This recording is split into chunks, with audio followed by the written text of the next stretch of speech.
Nagagaw buhay. Hello, hello. 50-50 ba siya? 50-50 sila. Okay. Nagagaw buhay.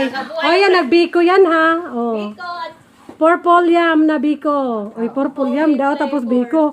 Ano Alam mo pala? parang yung malagkit na pula. Oo, parang nga. Di ba? Oo, pwede na din ano. Oo. Kasi matigas yung totoong malagkit na pula. Matigas. Kasi yung ginamit ko na asukal dito dahil is to ano siya, Dark. to dark siya. Tapos yung purple nag-agaw. So, Oh, dark pero nga. kung gusto mo talagang purple, dagdagan mo siya ng food color na Oh. na uli. Pero yan oh, purple na talaga yan. Oo, hindi na kami magdagla ng food coloring. sakto naman siya. Kasi pang merienda lang naman namin. Oh, merienda to sa mga girls day out. Oh, merienda yan sa mamaya mag ano. Lagyan ng ano, asin. Hindi na. Itong, Mamaya mag-video kasi key. itong salted na to, mag-aagaw na yung kanita. Okay. Oo, salted na yan. Butter lang ano.